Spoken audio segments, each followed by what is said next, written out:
uh, the moral indecency and the strategic counterpunch. We are watching a sitting member of Congress make remarks that spark outrage across the entire country.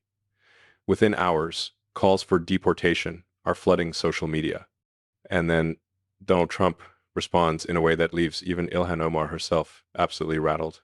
Today, we're not just going to look at the scandalous headlines, but the deeper, more critical meaning of why the clash between Omar and Trump matters so fundamentally for the future of America. In all my years watching politics unfold, I've seen plenty of controversies come and go, but there is something fundamentally different about what we witnessed recently with Congresswoman Ilhan Omar. This wasn't just another political dust-up that gets conveniently forgotten by the next news cycle. This was a moment that revealed something profound about where we stand as a nation, and frankly, it left one of the most outspoken progressive voices in Congress visibly shaken. Let's quickly take you back to where this all began, because context matters enormously.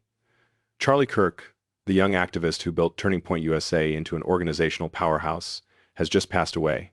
Now, regardless of your political views, most Americans understand there's a basic level of decency expected when someone dies, especially someone who is a husband and a father. It's one of those unwritten rules that used to bind us together as a society. As many people in the comments noted, this is about no basic decency. But Ilhan Omar saw things differently. Within hours of Kirk's death, she was reposting content that compared him to Dr. Frankenstein, suggesting that his own created monster had turned against him. Think about that for a moment. A sitting member of Congress, someone who represents hundreds of thousands of Americans, chose to use a fictional tale about a mad scientist and his creation to describe a real person's death. The imagery was deliberate, calculated, and deeply cruel. This wasn't just poor timing or a momentary lapse in judgment. This was a strategic choice. Omar then doubled down, labeling Kirk's entire legacy as something that belonged in what she termed the dustbin of history. She talked about the hate she claimed he spread, painting him as some kind of villain whose death was almost poetic justice. For many Americans, particularly those who remember when public discourse had certain boundaries, this felt like crossing a line that simply should not be crossed. Now, you might wonder why this particular controversy gained such massive traction when political figures say inflammatory things all the time. The answer lies in something deeper than simple partisan politics. This wasn't Republicans just getting mad at Democrats or vice versa. This struck at something far more fundamental, our shared sense of basic human decency. When people across the political spectrum start questioning whether someone has gone too far, that's when you know the ground is genuinely shifting beneath someone's feet. The reaction was swift, and it was bipartisan. You had Democrats quietly expressing real discomfort with Omar's timing and tone. You had independents wondering what happened to basic respect for the deceased. And yes, you had Republicans calling for everything from censure to formal investigation. But this was not just another Twitter skirmish. Trump's response immediately raised the stakes dramatically. Donald Trump, never one to let a political opportunity pass by, saw exactly what Omar had handed him. Here was someone who had positioned herself as morally superior to her political opponents, yet was showing what many saw as a shocking lack of basic human compassion. Trump's response wasn't just a tweet or an offhand comment. It was a strategic political counterpunch that would leave Omar scrambling for months to come. On Truth Social, Trump laid out what he saw as the fundamental contradiction in Omar's entire position. He pointed directly to her home country of Somalia, describing it as a place plagued by governmental chaos, widespread poverty, ongoing conflict, and systemic corruption. Trump noted that 70% of Somalia's population lives in extreme poverty, and the country consistently ranks among the world's most corrupt nations, struggling with everything from basic governmental dysfunction to bribery and embezzlement. But Trump didn't stop there. He posed a question that cut right to the core of American frustration with certain political figures. How does someone from a country facing such catastrophic internal challenges position herself as an authority on how America should be run? It was a classic Trump move, instantly taking the moral high ground away from his opponent by completely reframing the entire conversation. He shifted the focus from his own politics to Omar's perceived lack of gratitude and legitimacy. Aye. The loyalty challenge and the shocking legal reality. Then came the part that truly grabbed Omar's attention and sent the political conversation into a new, more dangerous direction. Trump brought up what had been whispered about in certain political circles for years. Persistent questions about her marriage history and whether she had married a family member to help secure immigration status. Wasn't she the one that married her brother in order to gain citizenship? Trump wrote.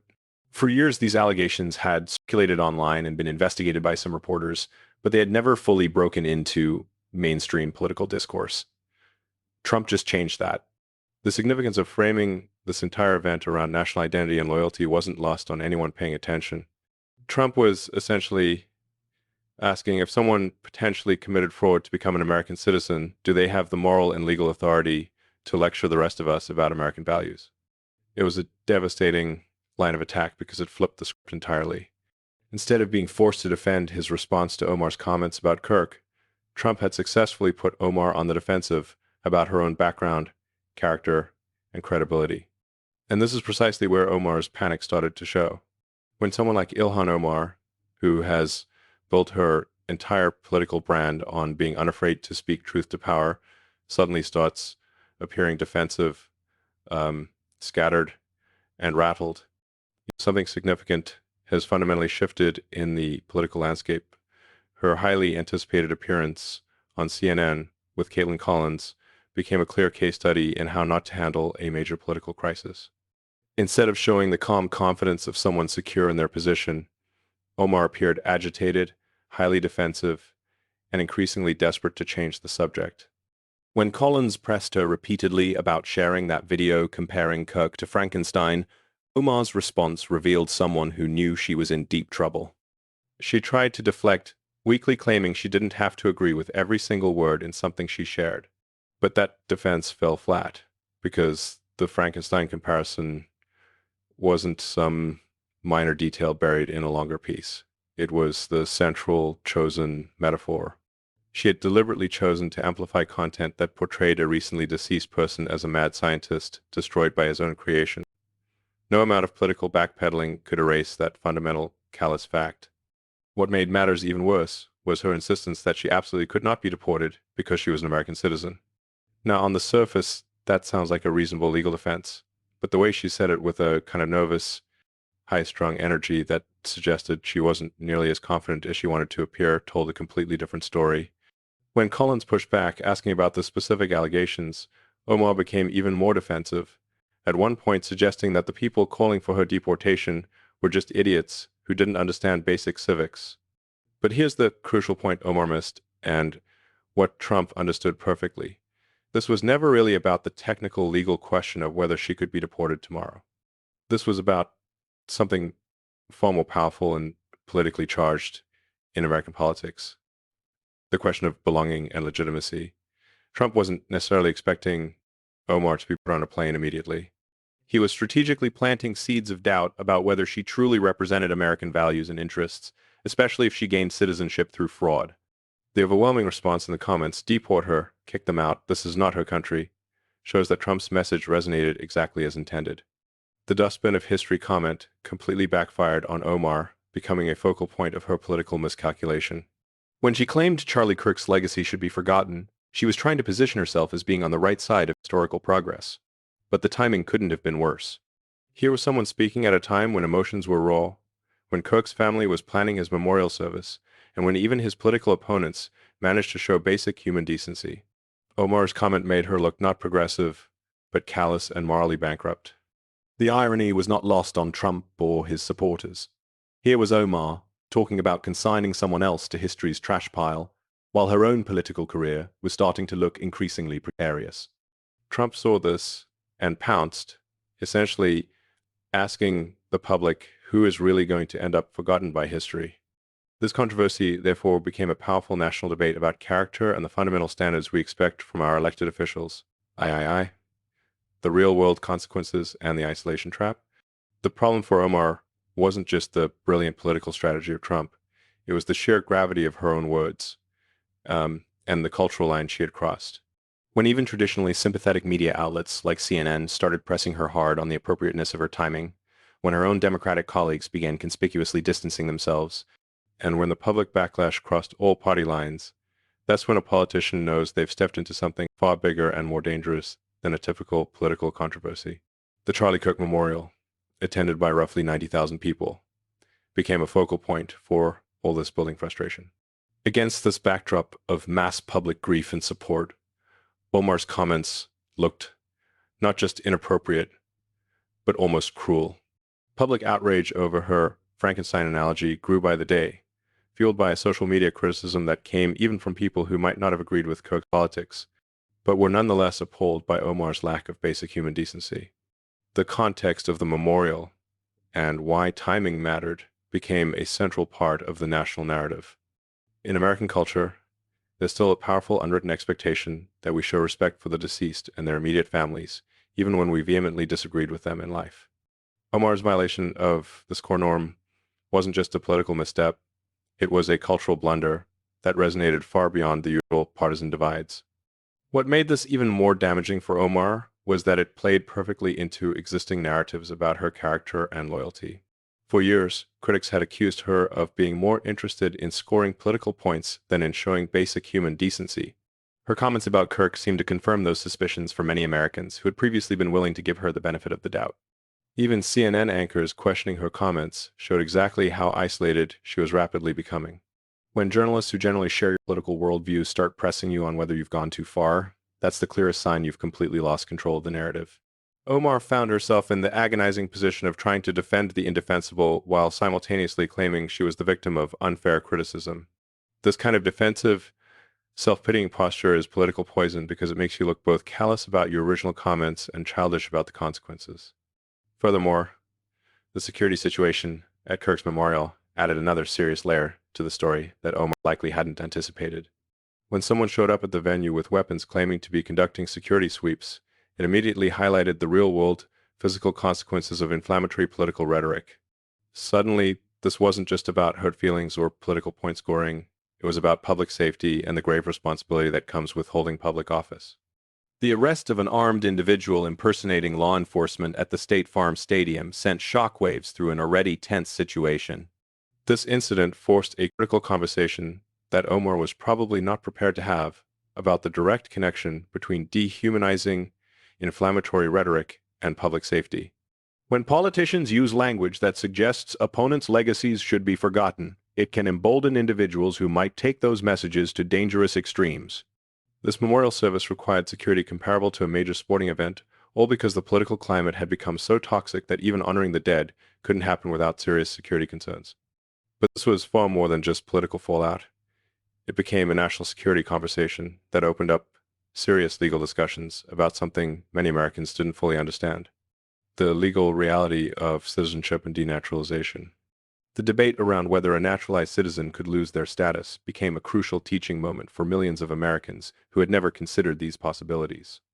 Let me explain this in simple terms because it is absolutely essential to understand what Trump was truly suggesting when he brought up deportation. Most Americans simply assume that once you become a citizen, that status is permanent and irrevocable.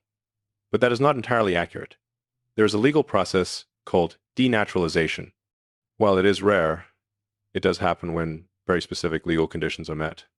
The law is quite clear about when a naturalized citizen can lose their citizenship. If someone provided false information during their naturalization process, say lying about their identity, their relationships, or their background, that specific act of fraud can trigger denaturalization proceedings. The clash of American visions and the enduring warning. The reason this legal discussion gained so much traction around Omar's case wasn't just because Trump brought it up. It was because there had been persistent, credible questions about her immigration history for years. The allegations that she had married a family member to help secure immigration status, if proven true, could potentially qualify as the kind of fraud that might trigger denaturalization proceedings. As one of the viewers wisely pointed out, if she got her citizenship violating the law, that means she entered to this country illegally. These were not new accusations that Trump invented. They were claims that had been circulating among journalists and investigators for years, but Trump essentially forced this conversation into the open, making it impossible for Omar or the media to continue dismissing these questions as fringe conspiracy theories. Whether the allegations were true or false, the very fact that they were being discussed at the highest levels of American politics put Omar in an incredibly difficult position. This is where the fear became real. Not just political theater, but genuine existential concern about her long-term political survival. Omar's highly defensive reactions suggested someone who understood that this wasn't just another political attack that would blow over in a few news cycles. This was potentially career-ending if the wrong information came to light or if public opinion turned decisively against her. The political isolation within her own party became increasingly apparent as the controversy dragged on. Democratic colleagues, who might normally rush to defend a fellow party member, were notably quiet. This kind of political abandonment is devastating for any politician, but is particularly damaging for someone like Omar. When your own party starts treating you like a liability rather than an asset, when they start distancing themselves from your positions and your rhetoric, it signals that your political capital is nearly exhausted. This political reality highlighted something that goes much deeper than individual personalities or specific controversies. The battle between Omar and Trump represented a broader, fundamental clash between two very different visions of what America should be. And that symbolic dimension helps explain why this story resonated so powerfully with voters, particularly older Americans who have lived through decades of cultural and political change. Omar has become, whether he intended it or not, a symbol of multicultural progressivism. The idea that America's future lies in embracing global perspectives, questioning traditional institutions, and fundamentally reimagining what American identity means. But to her critics, and based on the comments, there are many Omar represents something very different: the danger of divided loyalties, the risk of importing foreign conflicts into American politics, and the threat to traditional American values posed by rapid demographic and cultural change. Trump successfully positioned himself as the direct counterweight to everything Omar represents, embodying what we call populist nationalism, the belief that America's leaders should put American interests first, that immigration must serve American needs, and that American values are worth preserving and defending rather than constantly questioning and deconstructing. When Trump framed his response around loyalty and belonging, he was tapping into these deeper anxieties about whether America's new generation of leaders truly shares the values and commitments that previous generations took for granted. As many commenters demanded, America should be first by our representatives. The immediate political consequences for Omar are already becoming clear. The long-term damage to her credibility may be the most serious consequence of all. In politics, reputation is everything. Once voters begin to see you as someone who lacks basic judgment or human decency, it becomes incredibly difficult to regain their trust. Trump's move was calculated, strategic, and ultimately brilliant from a political standpoint. By responding the way he did, he accomplished several important objectives simultaneously. He reinforced his loyalty to his base by highlighting Omar as a foil, someone whose values stood in stark contrast to what his supporters believe America should represent. His appearance at the memorial service alongside Kirk's family was a powerful visual statement about the difference between leaders who understand American values and those who seem to reject them. Trump's ability to position himself as the defender of common decency while making Omar look callous and out of touch was a masterclass in political communication. So when Ilhan Omar finally showed genuine fear, it wasn't just about a sharp tweet from Trump. It was about momentum, about the recognition that the political ground was shifting beneath her feet in ways that might be permanent.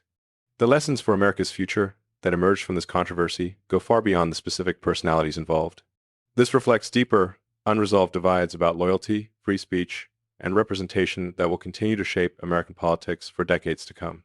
The free speech dimension is complex. Omar certainly had the legal right to say what she said, but having the right to say something and having the judgment to know when not to say it are very different things. This controversy highlighted the difference between free speech and responsible speech, especially for those in positions of public trust. The American people, in their wisdom, tend to recognize authentic leadership when they see it.